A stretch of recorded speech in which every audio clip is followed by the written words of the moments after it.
ఎందరో మహానుభావులు, అందరికీ వందనాలు.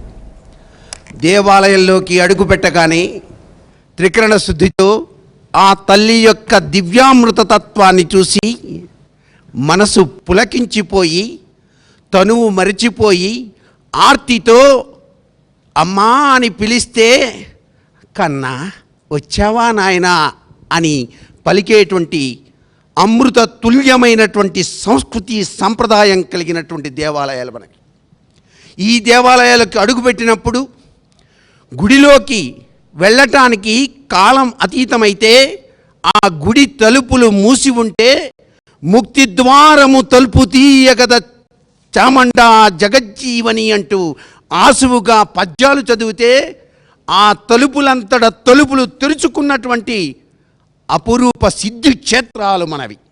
ఇంతటి మహోన్నతమైనటువంటి సంస్కృతి సంప్రదాయంతో వెలుగొందేటువంటి దేవాలయాల్లో అన్నీ అవినీతి కార్యక్రమాలే జరుగుతున్నాయని చెప్పేసి మన హిందూ మతాన్ని మనమే గొడ్డలితో పొడుచుకుంటున్నటువంటి అవివేకతత్వాన్ని అణగార్చి, కలిసి ఉంటే కలదు సుఖం, హిందూ మతోద్ధరణ కోసం, ధర్మాన్ని పరిరక్షించడం కోసం ధర్మో రక్షతి రక్షితః అంటూ ముందడుగు వేద్దాం.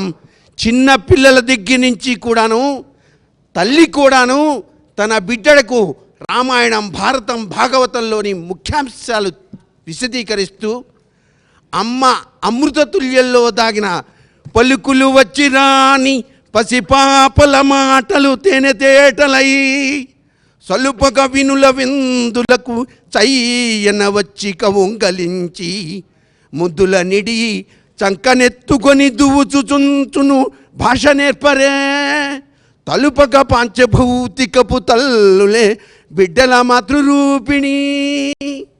తల్లుల్ని కన్నా తల్లికే, ఈ పాంచభౌతిక తల్లికే ఇంత ప్రేమ ఉంటే ఈ తల్లుల్ని సృష్టించిన జగన్మాతకు, భరతమాతకు, ఈ హిందూ సంస్కృతి సంప్రదాయాన్ని పరీక్షించడానికి ఆ తల్లికి ప్రేమ ఉండదా? మన హిందూ సంప్రదాయాన్ని పరీక్షించదా? అందుకే భక్తి ధార్మిక సమ్మేళనం కార్యకారణ సంబంధరీత్యా ఏర్పాటు చేసింది. నరేంద్ర చౌదరి గారి హృదయంలోకి దూరి